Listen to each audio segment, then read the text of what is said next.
Listen, life is extremely difficult as a man. It's very fucking hard. There is no way I can tell you to win unless you're a top tier man. I can't sit here and give you a cheat code that allows you to stay a loser and win. I can only tell you what I've done. I became extremely wealthy. I became extremely capable. I became extremely smart. I developed a vast network of individuals that nobody wants to mess with. And I set up a life that makes me difficult to damage. The world you now live in is so competitive that if you're not a competitive male, you're going to be perma-depressed. You don't have a mental disease. You're just in a competitive environment and you are losing. You need to become a competitive person. There's no easy way. It's gonna be hard, it's gonna suck. But if you get to top G, the name, if you get there, it's a life worth living. Chess is a fantastic game because in the game of chess, there's no luck. If you lose, no matter how well you play, if you lose, at some point you made a mistake. It's the most minor mistake, you made a mistake. So you learn to understand that no matter what happens to you, if you lose a scenario, you made a mistake. Maybe it's a tiny one, maybe it was 2 years ago, whatever, but you made a mistake and you learn absolute and utter accountability for yourself. And that mentality is extremely powerful to apply to all things in life. So I take the good with the bad. I take all responsibility for absolutely everything, including if a woman leaves me, if a woman stays, if I end up heartbroken, if I end up filled with rage, I take responsibility for that. If something happens to me that makes me enraged, I will take responsibility. Why has this happened to me? Why do I feel this way? How did I end up in this position? Is this healthy in this scenario? And sometimes it is. I've had scenarios in my life where I was prepared to die to protect somebody else, and I was enraged and it was healthy. I've also had times where I'm in a room by myself, enraged, sitting there going, this is no good for anybody. I need to just calm the fuck down. So emotions are feedback, but stoicism is the ability to process them. And that's what you need to learn as a man. You're never gonna be able to turn them off. You're gonna feel them. You have to learn how to process them and turn them into a positive. It's energy, it's unlimited energy. I say this all the time. I say that the biggest periods of transformation in my life is when everything was going wrong. When my life was going good, I'm not a hedonistic person. I don't do drugs, I don't gamble, I don't do prostitutes, I don't do anything that hedonistic. But I'll certainly go on the yacht with a bunch of women I know and chill and have some vodka and that. When life's smooth, then it's semi-hedonistic, pretty relaxed. But when I make my biggest progress, when I really change who I am and change the world, that's when everything's fucked. When things go wrong, or I'm feeling things I don't want to feel, or bad things are happening, that's when I'm like, okay, I currently cannot sleep. I've completed the day's tasks. I've tried to go to bed. I can't sleep. More shit has to be done. That's when the amazing things happen in my life. When I was heartbroken, I hit the gym hard, right? If something goes wrong with your payment processor, that's when you get fucking inventive. That's business, right? That's when you get inventive. So all the bad things that happen to you as a man, if you're stoic, you get to take unlimited energy. Heartbreak is unlimited energy. So is depression, so is rage, so is sadness. All these negative emotions they tell you to collapse behind.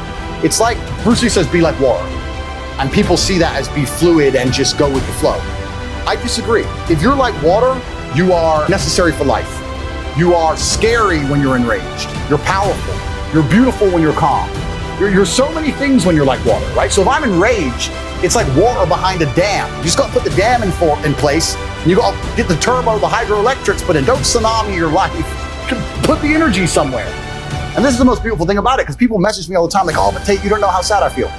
No, it's incorrect. I know exactly how sad you feel. Difference is I used it. And you're sitting here still crying, some random guy on email for the fucking 3rd month in a row. That's the difference between you and me, my friend. I was becoming a world champion kickboxer. People often talk about depression and say I don't understand it. I will say, listen, there's been times in my life where I was fully functional as an adult.